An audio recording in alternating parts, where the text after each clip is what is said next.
आज का हमारा टॉपिक है वेद, वेदांग और वेदांत। ये तीनों शब्द सुनने में एक जैसे लगते हैं, थोड़ा इनका अंतर आप समझ लीजिएगा। वेद सभी जानते हैं, शाब्दिक अर्थ वर्बल मीनिंग होता है टू नो, जानना। इनकी संख्या 4 है, ऋग्वेद, यजुर्वेद, सामवेद और अथर्ववेद। वेदांग क्या है? वेदांग को शास्त्र भी कहते हैं। बहुत समय बाद वेदों को समझने के लिए 6 शास्त्र, जिनको वेदांग कहते हैं, वेदों को समझने के लिए रचे गए। शिक्षा, कल्प, व्याकरण, ज्योतिष, छंद और निरुक्त। शिक्षा में प्रोनाउंसिएशन, वेद के किस शब्द को कैसे हमें प्रोनाउंसिएट करना है ये बताया गया। कल्प में यज्ञ वगैरह की विधियां हैं।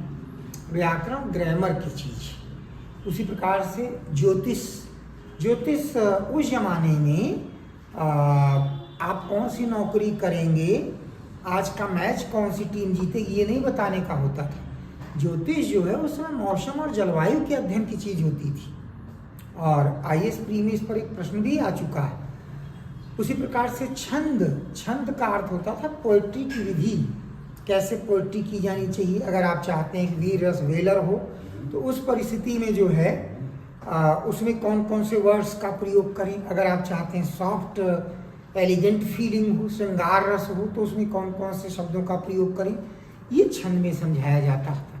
निरुक्त जो है ये वेदों का एक ढंग से डिक्शनरी है, शब्दकोश, ग्लॉसरी।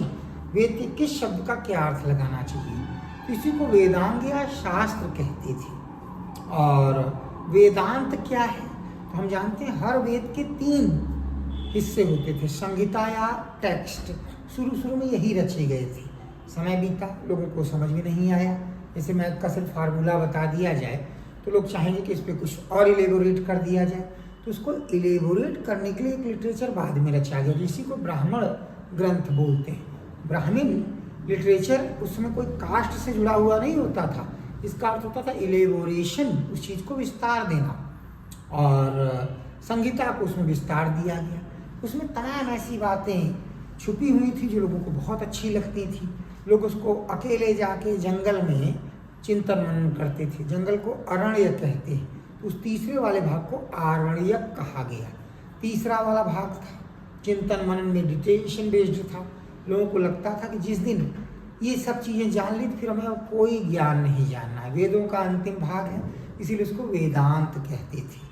बाद में इसी से उपनिषद का जन्म हुआ।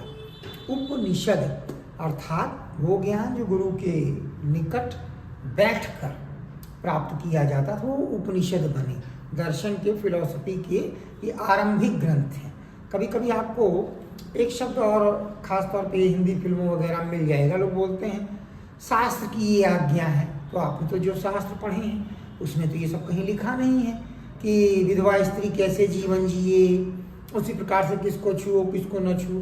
तो ये किस शास्त्र की आज्ञा कहते हैं, तो थोड़ा ध्यान रखिएगा। आज से करीब 2500 साल पहले कुछ लोगों ने फार्मूला के रूप में अपने ग्रंथ लिखे। इनको सूत्र साहित्य कहते हैं। सूत्र इसी फार्मूला का हिंदी वर्जन है। ये गौतम, बौधायन, वशिष्ठ, इस प्रकार के लोगों के ये ग्रंथ हुआ करते थे। आप स्तंभ का भी ऐसे ही ग्रंथ होता था। तो ये चारों के ग्रंथ सूत्र साहित्य कहलाते हैं। कभी कभी लोग इसी को धर्मशास्त्र बोल देते हैं। बहुत नैरो माइंड मेंटेलिटी के साथ ये लिखे गए थे। अगर उसमें स्त्रियों की दशा को आप देखेंगे तो आपको लगेगा कि सोच बहुत नैरो हो गई थी। किन परिस्थितियों में इन लोगों ने इतनी नैरोनेस दिखाई, वो एक अलग मुद्दा है, उस पर कभी और किसी वीडियो में बात करेंगे। तो इसी को लोग धर्मशास्त्र बोल देते हैं, क्योंकि शास्त्र यही 6 वेदांगों को ही कहा जाता था। धर्मशास्त्र इन चारों के ग्रंथों को बोलने लगी। सूत्र साहित्य जिसको बाद में बोलते थे, गौतम, आपस्तंभ, बौधायन और वशिष्ठ के ग्रंथों को। ये थोड़ा सा इन के अंतर को आप समझिएगा। धन्यवाद।